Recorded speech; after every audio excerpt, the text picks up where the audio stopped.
When it comes to the relationship between the generations, I'm both happy with who I am and not so happy with who I am. I'm happy with who I am in that I have a connection with my children and grandchildren, though I'm not, I give myself very high marks as a parent. I would not give myself such high marks as a grandfather.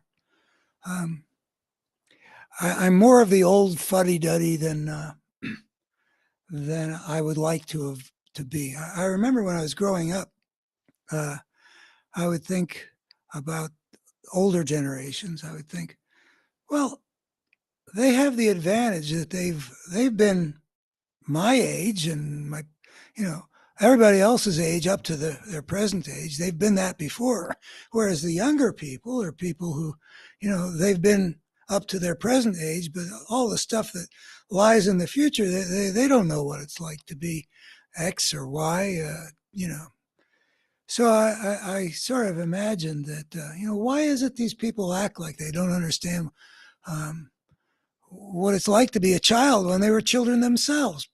But when I'm with children in general, I'm okay. But I see that I'm much more focused on, like, oh, this is my stage of life. Whatever stage of life I've been in, it sort of seems like, well, that's where the action is in some way. So in that respect, I'm somewhat disappointed in me. I'm not the wonderful old man with any child that might walk into my world that ideally I would be. But I did also, I was moved to write a series of 7 essays, all got published in the newspaper, and they're also all on my website, called my Heirloom Project. And the Heirloom Project essays are on my website, which is a betterhumanstory.org. And I defined an heirloom as a gift that the descendant of an on the ancestral side gives to the generations on the descendant side, in the hope or belief that it will be of value to them. And it was occasioned by my wife, and that's her back there, on our wedding day, reading a pile of stories that her mother had handed down, which she had not seen in all these 25 years since her mother died. And it moved her greatly. It was like a great gift. And I saw heirlooms as gifts and gifts as acts of love between the generations. And April and I are both trying to honor that gifting thing. In that heirloom series that I wrote, I talked about my best friend from high school who was creating a sort of like a family resort, in a sense, to be passed along to the future. It's a beautiful place, and he helped to create things. And it's a place where children and grandchildren and great-grandchildren is going to be gathering, and it's a special family place that he liked working with his hands and creating a great space. I like that kind of thing, and I've invested in some gifts for my descendants. But there's another way in which I feel like there's a disconnection, and it's not particularly a voluntary one. It's something that's it's a challenge that I don't think that I really anticipated when I was younger. When I was the high school graduation, or the guys in the 20s, or I don't think I anticipated it was going to be the way it is now. Namely, that each generation grows up in some way, important respects, in a different world. I didn't think about how my world was so different from my parents' or grandparents' world, though I kind of knew their worlds, but I didn't sort of appreciate that. You know, in a sense, we were members of different cultures. Uh, and what strikes me about that now is that whereas stories and such gave me a sense of what the cultures were that my parents and grandparents had lived in, though I don't know how profoundly I understood that. I've become aware of that the younger generations of today uh, I don't even know quite how many generations we're supposed to count that are younger than me. I'm a baby boomer. I'm at the beginning, 1946, but I have a friend who was born in 63, and he's supposedly a baby boomer too, but he was born the year JFK got assassinated. I was born, I was in college when JFK got assassinated. It's a very different set of experiences. It wasn't traumatic for him, it was very formative for me. There's a lot of that stuff. When I was growing up, most of the movies, it seems, were westerns. They hardly make any westerns at all anymore. Open range. I mean, the movies of today and the movies that I grew up on are just like different worlds and the reflections of different cultures. We're not surprised when people from different cultures have some. I don't know what the phrase is. I mean, it's not language barrier, but there's something that needs to be bridged, and there's a way in which it's difficult to fully understand people who have been brought up. I mean, we have difficulty enough understanding one another who have got everything in common. It seems, but our individuality, we don't all experience things the same way. But when you take a bunch of Americans and a bunch of Japanese of the same age and social class and things like that, that's going to be not the same people. The formative experiences that the culture is transmitted. It may not be as big as that with people who are, let's say, in between people born in 1946 and people born in, what am I thinking of? 2006. Like they're 18 years old enough to vote. Some of them old enough to vote. But I think there's a biggish difference. And one of the things which brought that to my mind, I'm on this mission to convey a body of ideas that I think could be beneficial in their impact if they could become widespread enough. I believe that, and so I continually work. 2014, and I published a series called Press the Battle.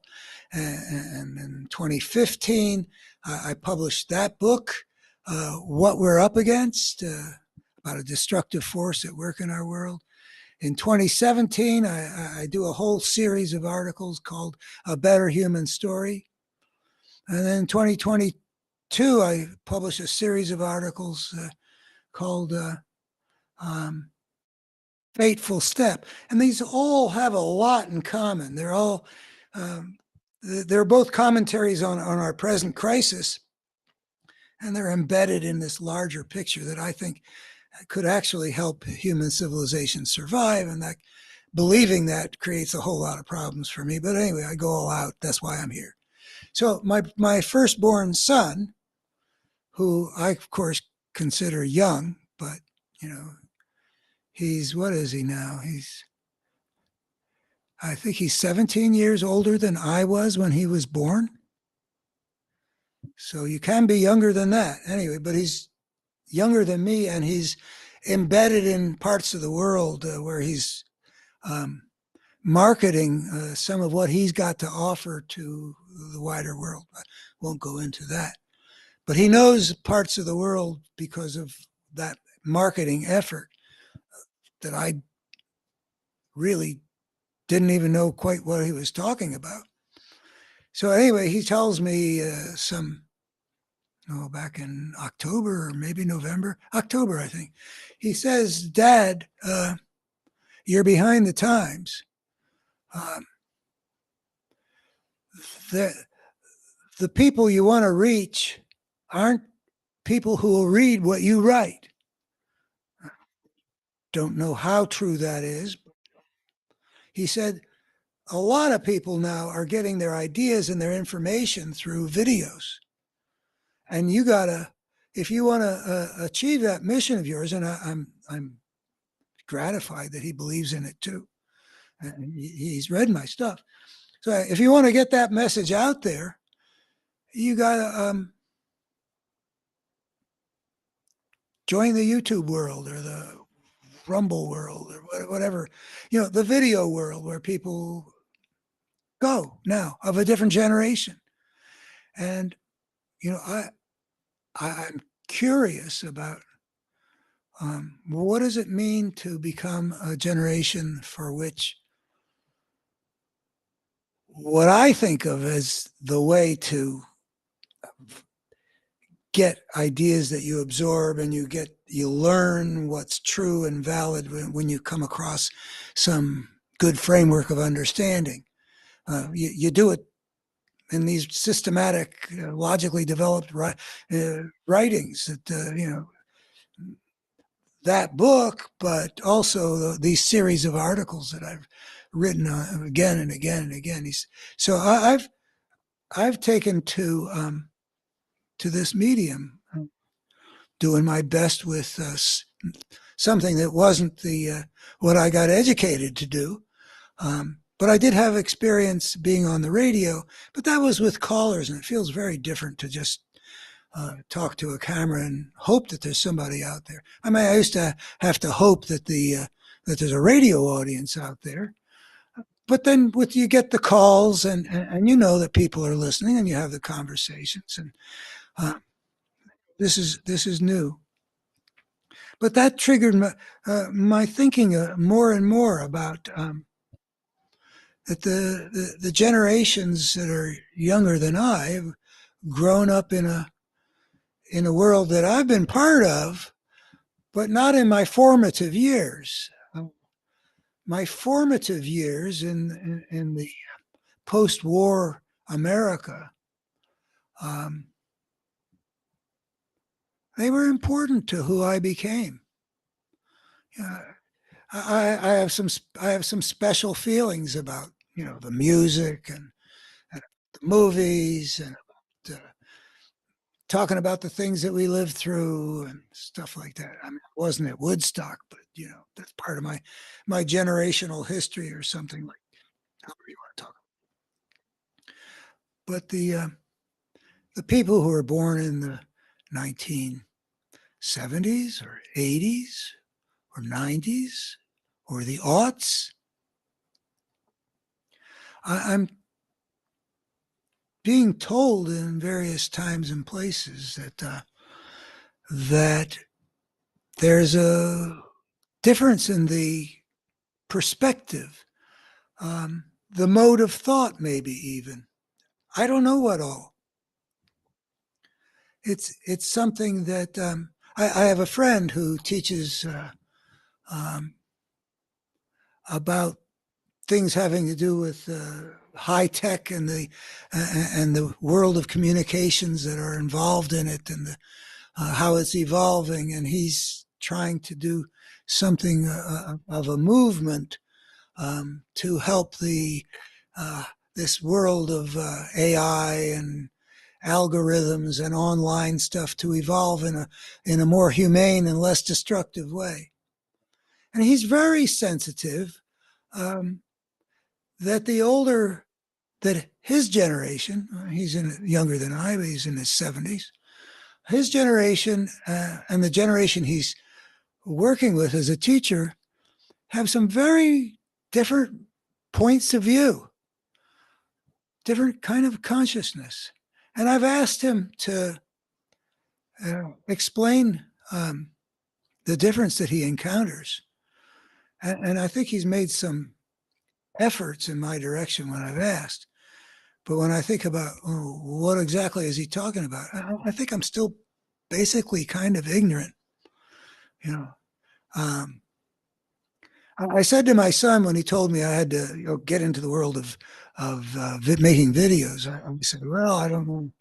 You can't teach an old dog new tricks, which is part of how I feel that things change or are changing all the time. Like going from records to 8 tracks to cassettes to CDs to MP3s. I mean, stop already." But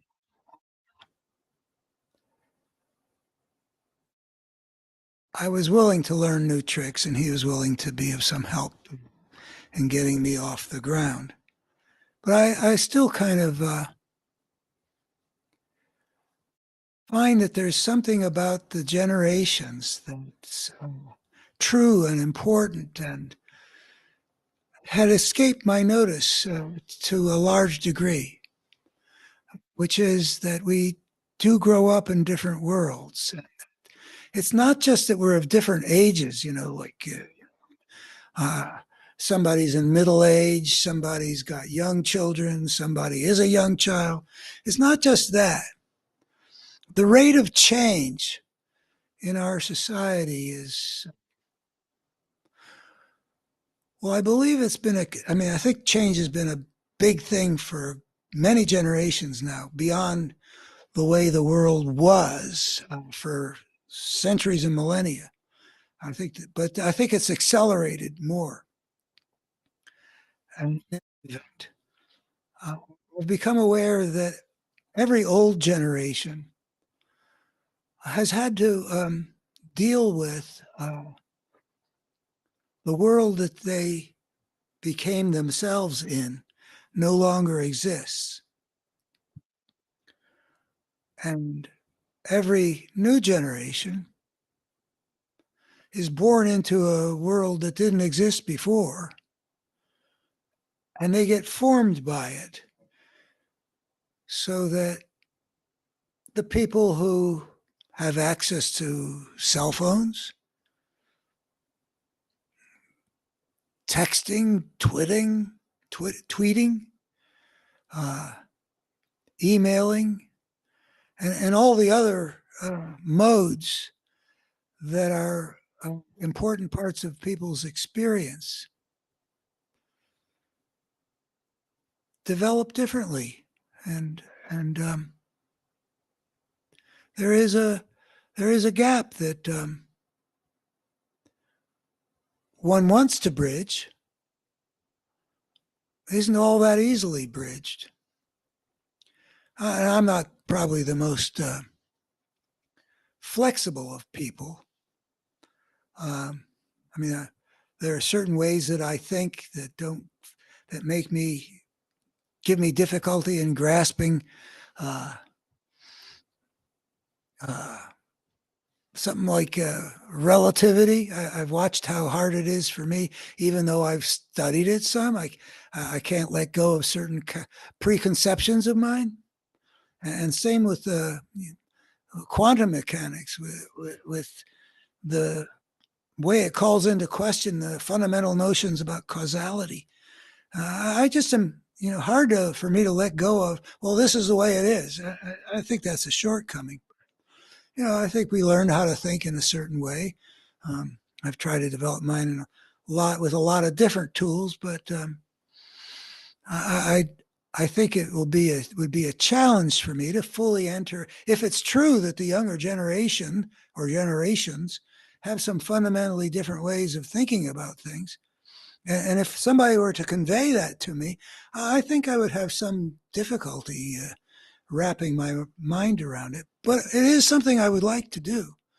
I feel that the mission I'm on um, really uh, the best way for it to succeed is if I can reach people, younger people. Um, it's widely said, and I think probably true, that if you want a new way of thinking to be adopted, a new paradigm, as some have called it, um, It is the young who are the ones who adopt a new way of thinking. And I'm claiming in my Better Human story that I'm here to convey, I'm claiming that there are some important differences in our way of thinking in this current civilization, in the secular worldview, not the religious worldview.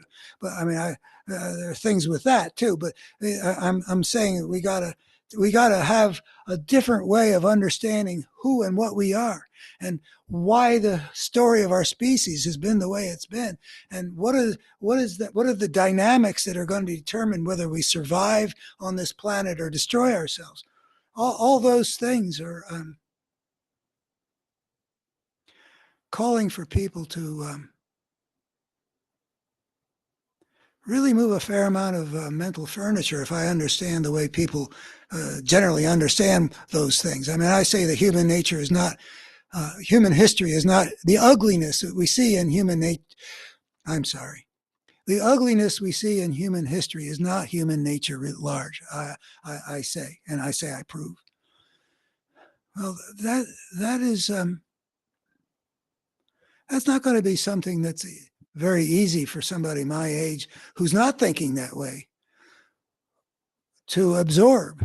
Um, People don't move their basic perspective very readily, and that's basically what I'm trying to do. So if Thomas Kuhn's the author of Structure of Scientific Revolutions, who talked about that new paradigms get adopted when the holders of the old paradigm die off and are replaced by people who are young in their formative years and adopted the new paradigm.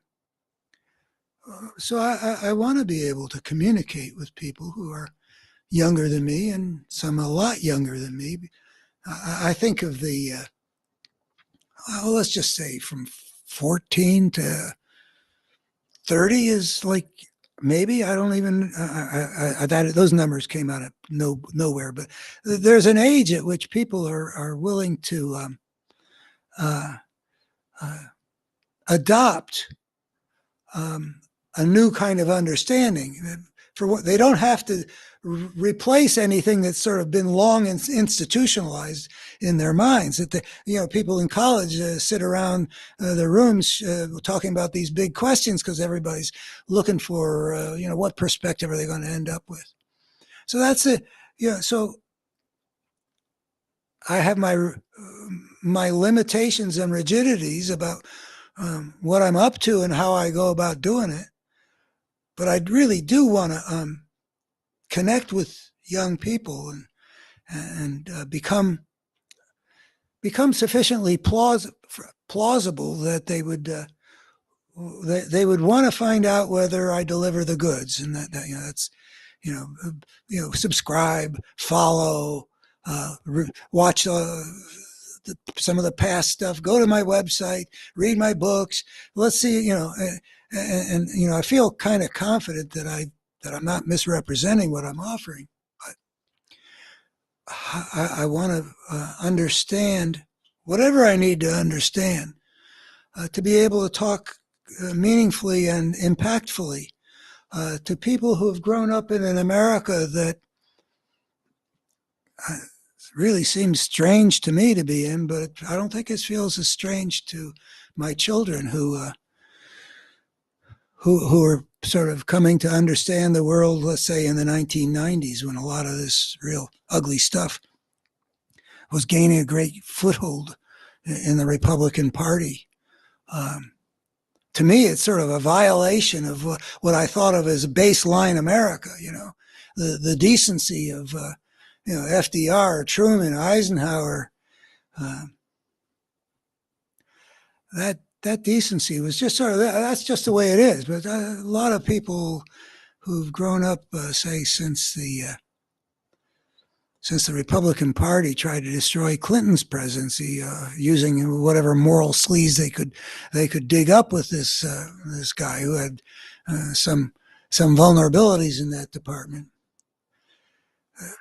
The the idea of healthy American politics is alien. Um, anyway, I you only grow up once. And, you can learn new languages and you can learn new games and you can learn with each game, you can sort of imagine, okay, well, we used to be playing this game where conservative policy and liberal policy fought it out. But there's a new game in town now where the real nature of the competition isn't between conservative and liberal, really. It's between fascist and democracy.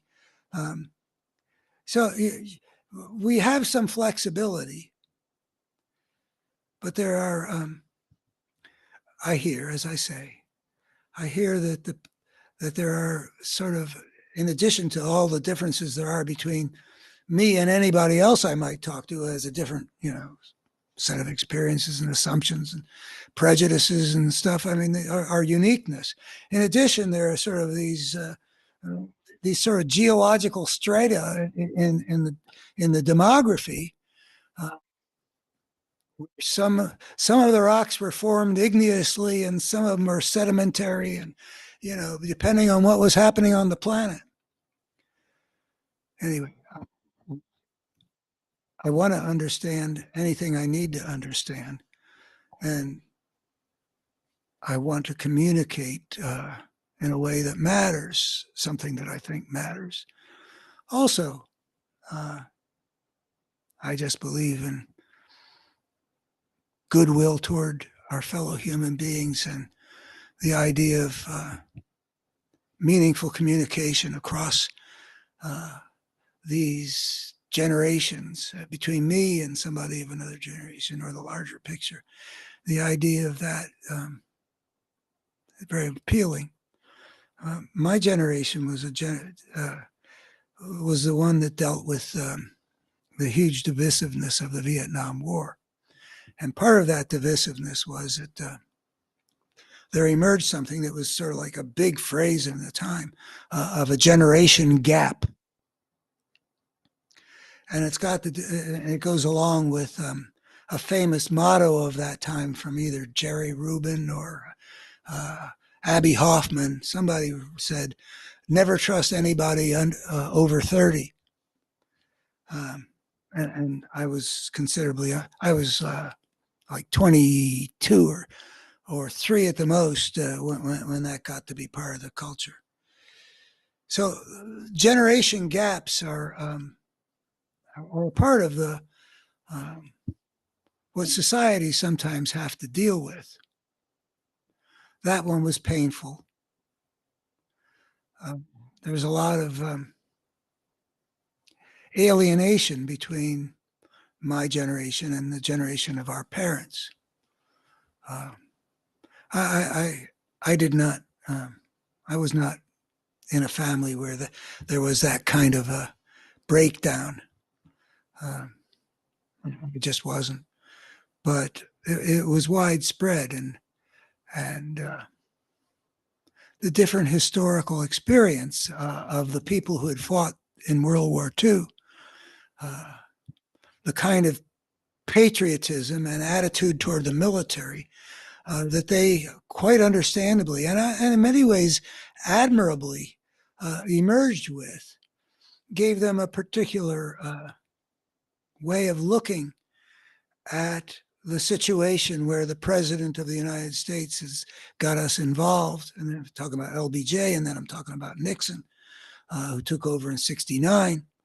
And the generation that fought World War II was leading us into a war that my generation opposed for reasons that had to do with our understanding something well, and for reasons that had to do with our being a more selfish generation in some ways.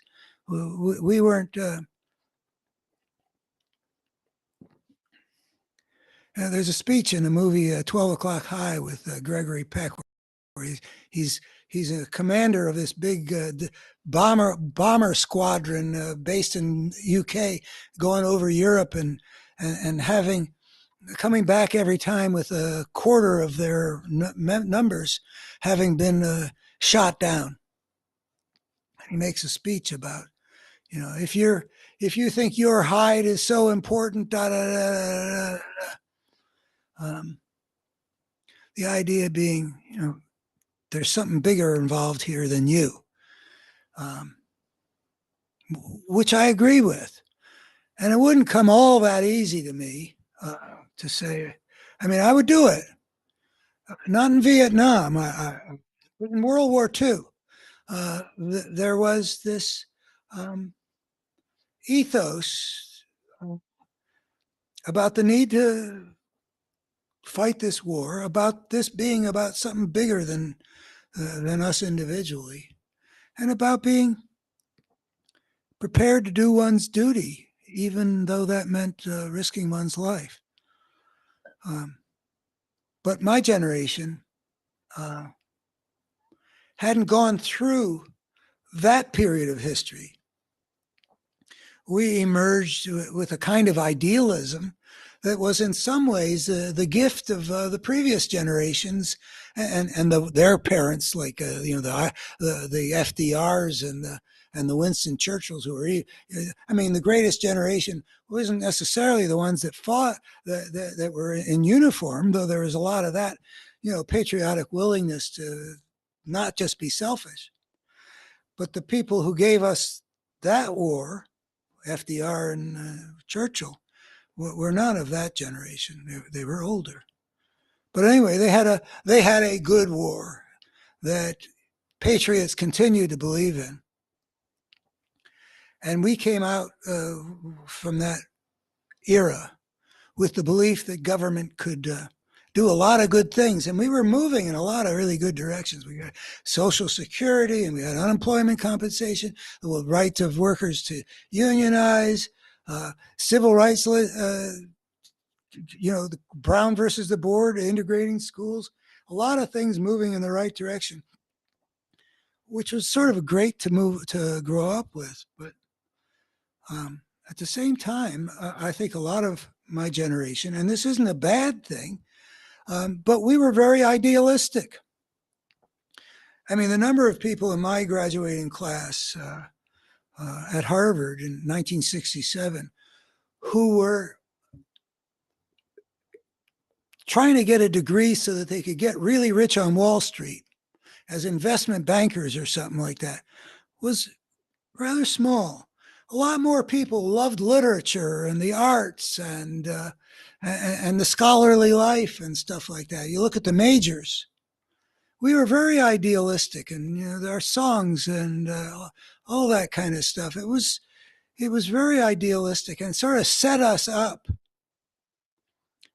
for a generation gap, because our patriotic parent generation and this generation that's been prepared by its historical experience to be very idealistic and to be really scandalized and deeply offended and bitterly angry at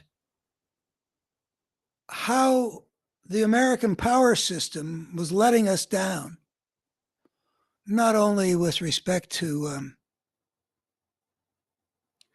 launching us into an unwinnable war, but lying about it, and how they dealt also with the unhappiness of the younger generation. It was a very difficult moment when the generation that gave us LBJ and gave us Nixon and gave us what Halberstam called the best and the brightest, who made these blunders and refused to cut our losses when it was when true outcome of the thing was pretty clear, which to me was in 1968. I could see this was going to be a waste of lives on especially the Vietnamese, but plenty of Americans are going to get their lives wasted on something that was ill-conceived and ill-executed. So I feel that this generation politically is my natural ally. even Americans who have um, never known America to be healthy politically can tell the difference between the fascism that's threatening and the fairly decent society that we still have. And the polls have always indicated, but certainly in 2020, uh, young voters voted against Trump. I don't think that they saw Biden as their great champion, uh, but he was plenty good enough and still is plenty good enough uh, to protect us from a really ugly scenario of a fascist tyranny and the end of the rule of law, and the end of the will of the people controlling the power of the state. So I think that there should be a way to build bridges here. And since I really don't know any more than I know about what kind of bridges need to be built, all I can do is come out here and turn on the video and talk into the microphone and hope that there's a connection that gets made between me and the younger generations that I believe would find quite illuminating the better human story that I've laid out in a systematic and multidimensional way that I think puts a lot of stuff in an importantly different light, changes how we see ourselves. We see ourselves as better creatures than we have thought ourselves to be. And I guarantee better, I don't know how much better. That shows the nature of the social evolutionary force that inevitably gets unleashed if any species anywhere on any planet uh, extricates itself from the niche in which it evolved biologically and takes a step unprecedented in the history of life of inventing its own way of life out of its creative intelligence. That is huge. I say, if we look at it closely, we can see that there's something that inevitably happens that explains why there's so much ugliness in the human world, historically and at the moment.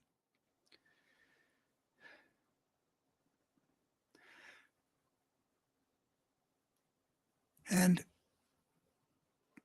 the same kind of energy that goes into the Heirloom Project makes me want to help the young generation see the battlefield clearly so that the world that they're going to live in will be a decent place. Less war and more peace. Less injustice and more justice. Less hate and more love. All those things that I think this better human story clarifies what that battle, what are the forces involved in that battle? How does it come to be that things are the way they are? So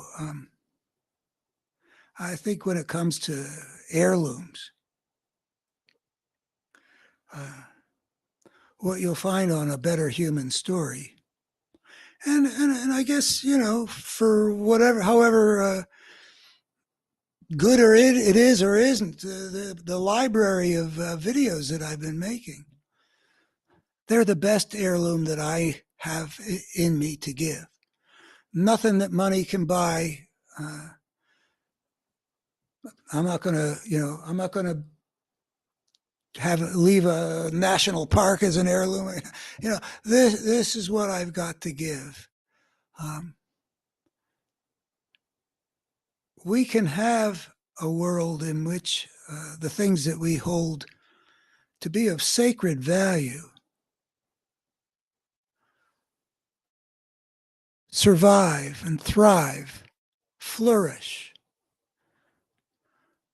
or we can blow the whole thing.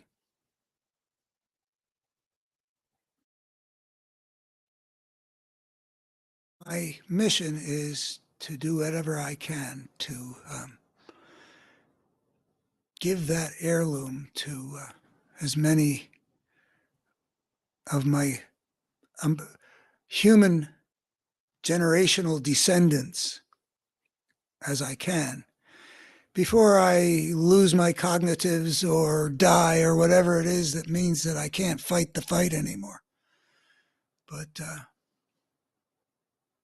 I do feel a love for the generations out there and to come. My capacity to love humanity has taken an injury because of the dark things that I've seen rise among people that I have loved, like when I did radio out here in Virginia's Shenandoah Valley. I've been really disturbed to see that they were capable of going from the beautiful place they articulated with Christian values, revering the Constitution, being real patriots, into supporting the opposite of all those things. It's been somewhat actually traumatic for me.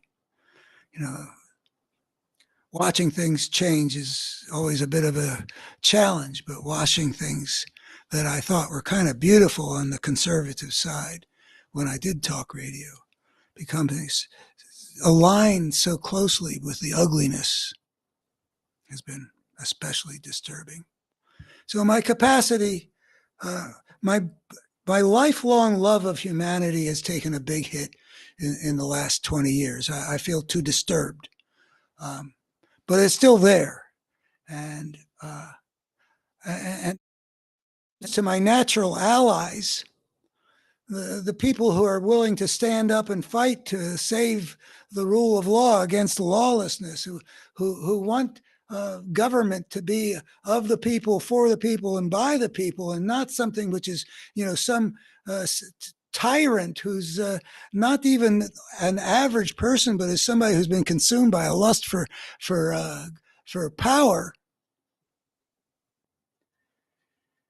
Any ally on those fields, we can be the greatest generation for this battle against fascism.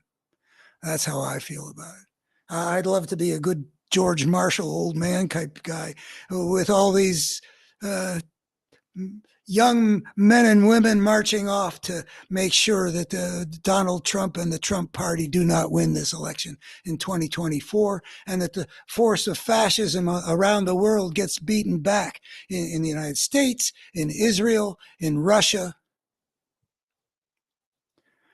So it tells you a little about who I am and what I'm trying to do and how I see some of my limits and what I think I might have to offer. Thank you. Bye bye.